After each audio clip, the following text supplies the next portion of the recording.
Howard, you are the center of the universe. Welcome back to the program. Thank you very much, Michael. Great to be here. Howard, in my lifetime, I'm 73 years old, going on 74 in a few months. In my lifetime, I've never seen our country quite like this. However, I do point out to my audience that in the 60s, when I grew up in high school and college, there were so many assassinations. There was so much violence in the streets. Kent State, I mean, I could go on. It is not as bad as people try to make it out in the media. And it's because I think we got to get a perspective. Things aren't what they, as Shakespeare would say, things aren't what they seem to be. True, very true. And the reality is based on where you're coming from. And I know that in my life and spirituality, understanding the nature of creation itself was the most important question of my life. And it's always been that. And I don't know how anybody on this planet cannot be on it and not wonder about God, about life, about what this is all about. You have had an amazing journey. We're kind of fellow brothers as actors. That is not an easy path to take. Do you feel that was a calling, or is that something you've always needed to do for yourself? Well, Michael, it's great to be with you.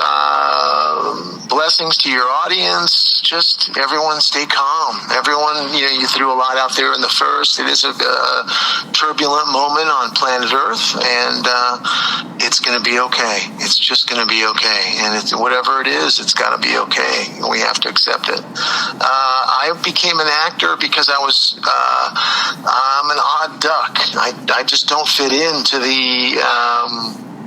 didn't fit into the boxes that were provided for me to step into, and never felt comfortable, became an addict of sorts in my rebellion at being forced to fit in, and eventually found my way out of addiction and found the arts to be a way that I could express myself. And it's something I was exposed to all the way back to 6 years old, when my dad used to drive us all down to the Old Globe Theater in San Diego, and he was a colorful, and still is a colorful and artistic man, and they still wanted me to be a lawyer. So I went against the grain after having spent some time in corporate America, and 15 years ago, 20 years ago, I stepped out into the unknown, and the unknown being the world of the arts, which is a lot like the unknown of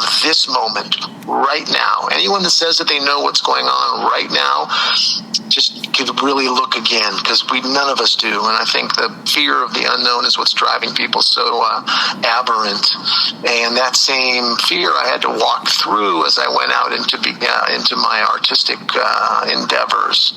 And it's been what it's been. It's been prosperous. It's been desolate. It's been growth based. It's been healing. I've had to release shame and a million different things as a result of having the courage to step out and go in another direction. I had no choice. I would be dead by now. I would have already passed on this earth, and I'm glad I didn't, because I get to watch all the circus that's going on now and participate and keep holding a space of healing for everybody. But it's nothing I was born into other than being exposed to. I'm on my own journey. Well, you have put it out beautifully like that, because I, too, experienced life that my point of view is that the arts, actors, musicians, whatever profession is out there, I think that and those professions choose us. As much as we may not know who we are, I think as nature observes what we are, then the magic, the magistry of life itself chooses the appropriate profession that releases us so that we can liberate ourselves to be really a contributor to the experience rather than a detractor. Yeah, and to really truly have trust. Go out on. I'm someone who just had to learn trust, and what better way to learn trust than in the arts, than in the creative expression, and learn to trust the process, to trust this process of life. In the outer world now, we all need to learn to trust, what's going on, and to look deeper with greater discernment that which with which we see may be deceiving us, and we don't know what we're really looking at. And what better way to do that than through the arts? And I believe, for me, it's really a simple thing. I mean, I'm good looking, but not great looking. So I get whatever work I get. I'm not a beauty that my buddies were soap stars when they were 17, and they were like the greatest looking kids on the West Side, and that wasn't me. And I've sort of found myself later, and and it was about, and then I found like where I can slot in Hollywood as well, where I can contribute, and accept that as in many ways. It's not a limitation if I don't let it become one, and I don't. I believe in full blown openness and letting go, and it's a turbulent time. It's exhausting these days. Yeah, to share with the audience, because growing up as an actor, it got frustrating when you realized you were going to be typecast, and were you the ingenue or were you the character actor and all? So you find your path in a way in the profession itself. But you reminded me, though, that for me now, I've come to recognize the three great languages I have encountered in my life are art, science, and astrology. To me, those are the languages that God uses to reveal the majesty, again, of this immense experience.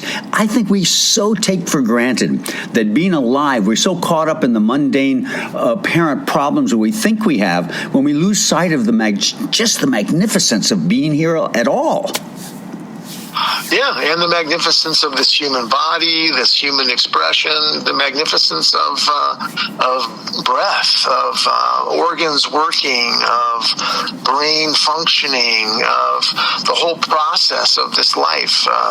We take everything for granted. I live in the west side of Los Angeles, and there's just there's a high preponderance of people that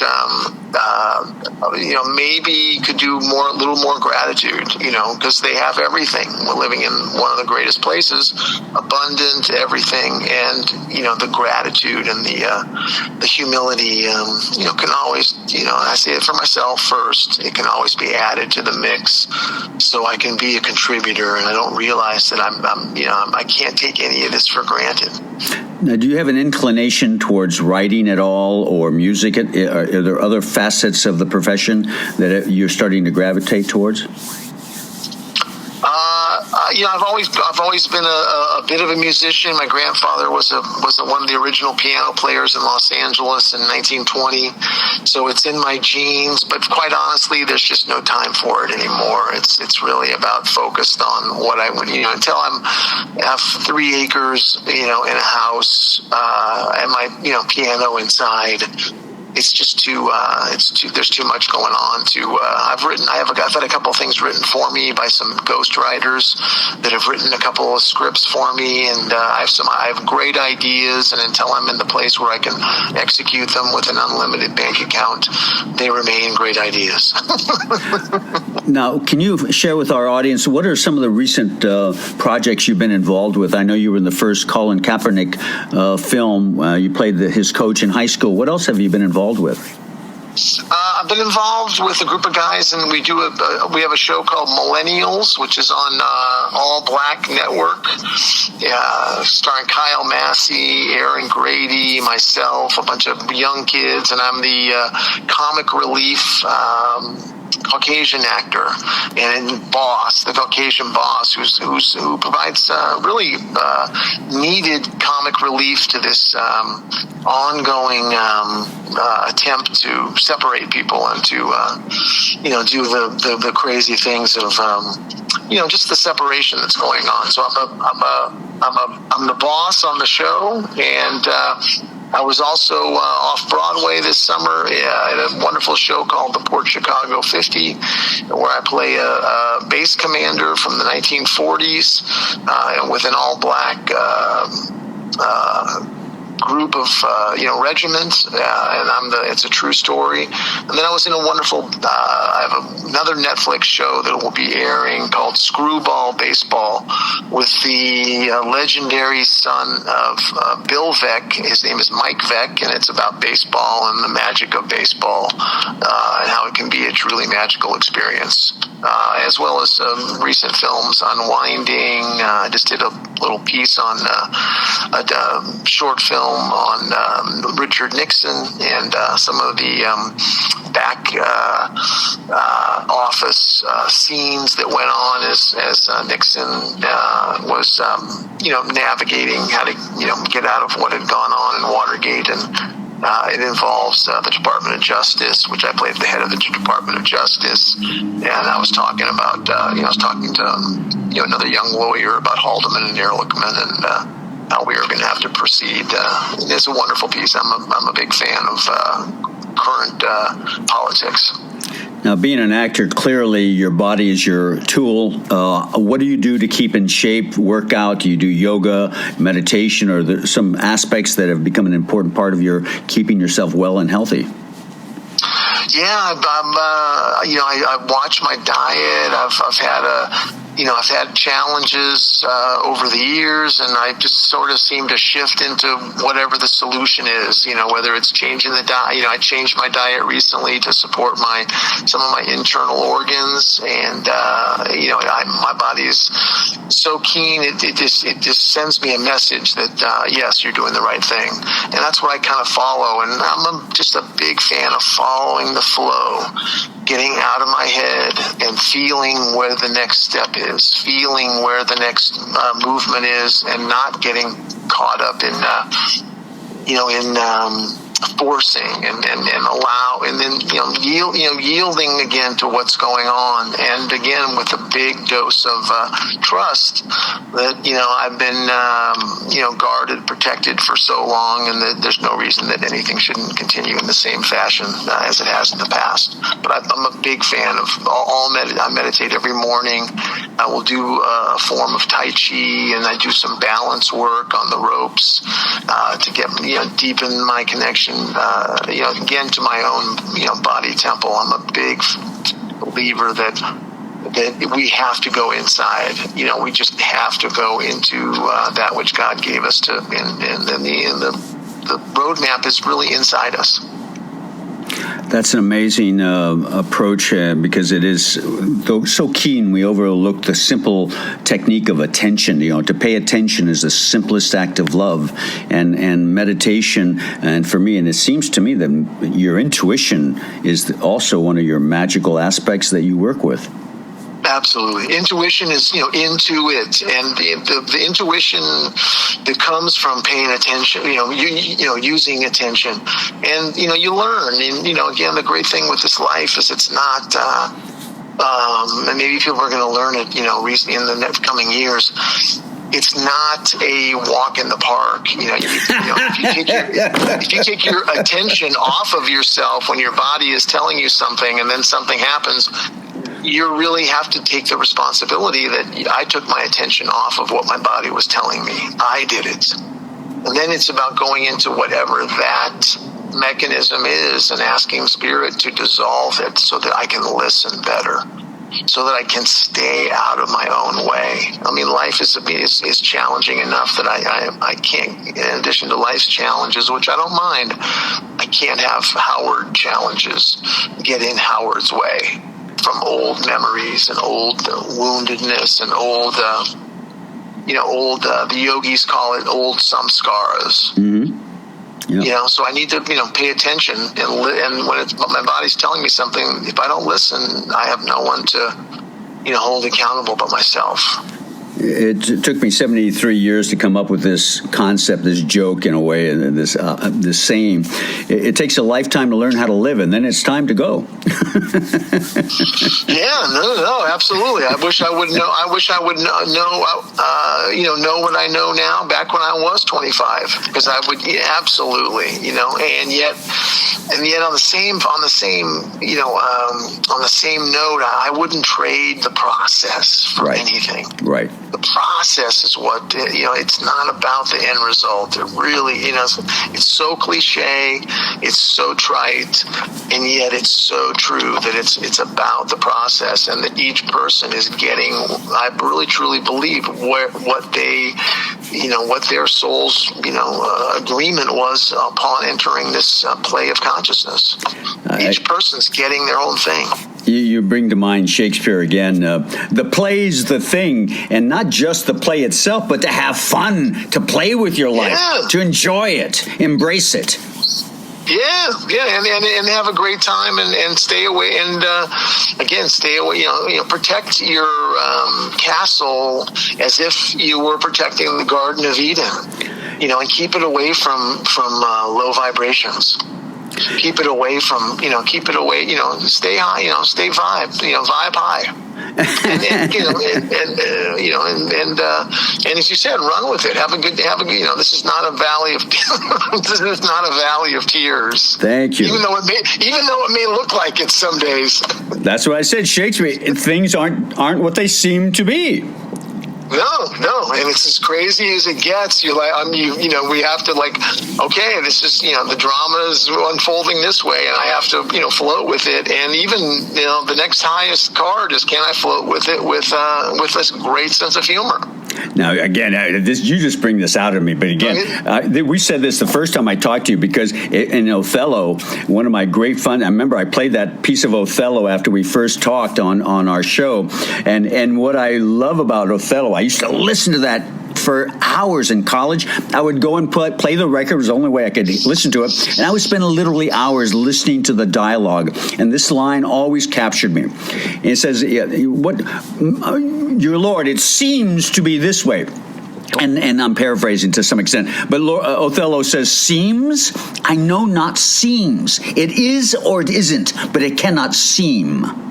Exactly. No, exactly. Yeah. It's not in between. It's either yes or no, but there's no real in between.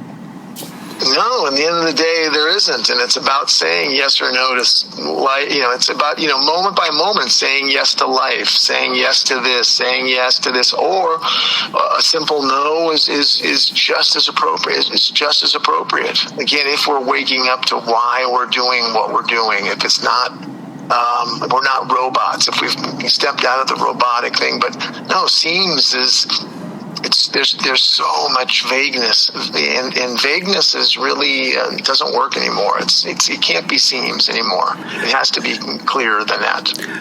Howard Locke, you have a website. Can you get that information out? Can people see your kind of work? Is there a way to communicate you can go with you?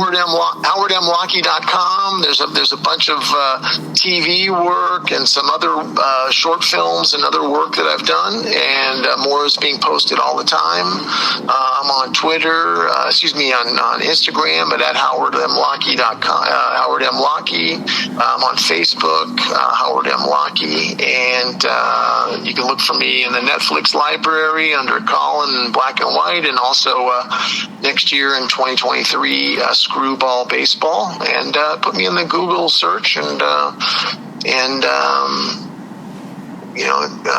you'll be there. You'll find what you find. Yeah. Now you did a second Collar Kaepernick film. Was there a second edition to the first one? No, it's a 6-part limited series that is on Netflix at the present moment. It's just 6 parts. Oh, I see. Gotcha. So it's like right. Understood. Well, again, thank you so much for taking the time. Now, one other question I wanted to ask you: have you been able to go to Ojai recently? Contact our buddy Rajneesh. I have not been. I have not been up to Ojai to see Ranjit in a little while. I have recently been out, looking at some different cities that I haven't been to in a while. I was in Boise recently at a wedding, and then I scooted over to Albuquerque. I'm actually going to Arkansas in 2 weeks for my first as a former athlete as well. I always like sports, and I have some new friends from Arkansas, and we are going to go to the Arkansas Ole Miss football game where I think there's 100,000 people in the stadium, and they're jumping up and down, and I'm going to, I'm sure I'll have some brisket, and I'll go to Arkansas for the first time. So I've been, pushing out into some other areas that I have not been, that I've put on hold, because of COVID and not traveling and all that. But I love Ojai, and we love Ranjit. Absolutely. Now, by the way, the question I wanted to ask you, it must be kind of interesting and frustrating to always wait to see if there's another project being presented, because you're not out there looking for work. You have an agent or an agency that brings work to you. Is that the correct process? Yeah, that's the process. And on that note, the process is that an agent and a manager set you up with stuff. You then shoot it, and then you send it off. And my most recent one was for a big show called The Resident, which is on Fox, and it was a wonderful part about a guy that wants to doesn't believe in aging. So they send these to you submit, and one of the great tools that I've been using lately, and it is use the word frustrating. It can be frustrating. I'm a huge new devotee of or fan of Dr. Joe Dispenza, and his book Breaking the Habit of Being Yourself. If a person reads that, he has some meditations, and he walks you through how to divorce yourself from the outer world and to know that I am cause. I am not cause and effect. I am cause. And that's me, I'm kind of paraphrasing how he puts it in the book. And when you have done his processes and kind of understand where most of us are walking around in a trance. We really are at the effect of old emotional wounds in the outer world that show up as something, and then we can retreat back to the same thing we did. Even if we're 60, we go back to like 8 years old. And his thing is that you are nobody, no thing, nowhere, no time, no place. And when I do that, and then you put in, you are a part of the quantum creation. So I put some very clear images out into the quantum field myself recently. And then truly the next step after doing that through meditation is to act as if they have already been completed and to live in the state of completion. As Jesus said, it's already done. It's all done. It's all done. Just trust.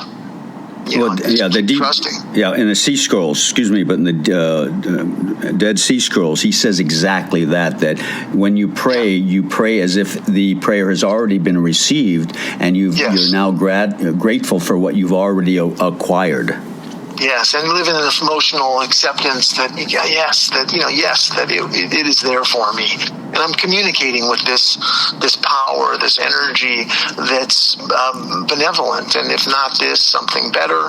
But you come up with 3 or 4 images of where you see yourself, and then and then do a meditation process and release that into the quantum field, and go about your life, knowing it's already completed, it's already done. And so that can fight and lessen any frustration. Comes from gripping and being attached and being wanting to know. And another great word Dispenza uses when he says, if it's not unpredictable, if it didn't come about from left field, then it's probably not from the quantum field. I've met my agent, a previous agent, at the golf course when I just went down there. I met a kid that I worked with for years at Lee Strasberg Theater just by being his teacher. Did I know that his dad was a billionaire? No, I didn't. I just showed interest in the child. I needed to complete the class.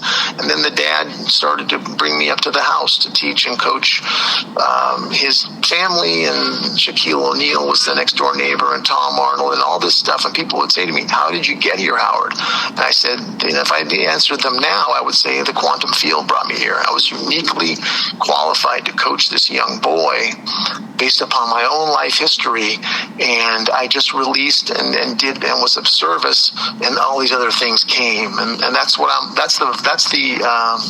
zone that I'm always trying to embody, and through my meditation, I try to live in that zone so that I'm always surprised, and that something comes out of left field. And that, I believe, is the normal state of existence. All the drama today is because people need to know, and that's, I don't believe that's of the spirit. That's a little bit, too controlling. It's getting caught off, getting surprised, unpredictable, out of left field. Those are the things. Those are the things that I really think that this whole world and this life is about. And back to your original question, that's what wasn't happening in my early career life. Everything was locked down. You knew where you were going to be in 5 years, 3 years, 6 years, 7 years. And it didn't appeal to me. Thank you so much, Howard. You bring up so much when you express yourself from the heart like that, and it's such a pleasure to talk with you, and you brought up a whole new subject matter that I look forward to talking to you further. And take care of yourself, and I really look forward to talking to you again. Thank you, Michael, for having me. You have a great day. You too.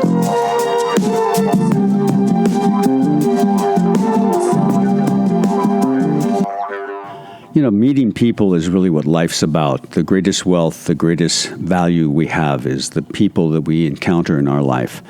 And every one of us, we're really exceptional experiences that are kind of really inexplicable.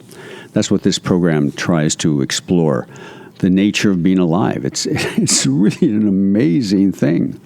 And so I just try to illuminate the concept that we really want to pay more attention to this magnificent experience that we are encountering as we speak. And please vote. It makes a difference. Until next week, may love, forgiveness, and compassion be a way of life. And don't forget, you are the center of the universe.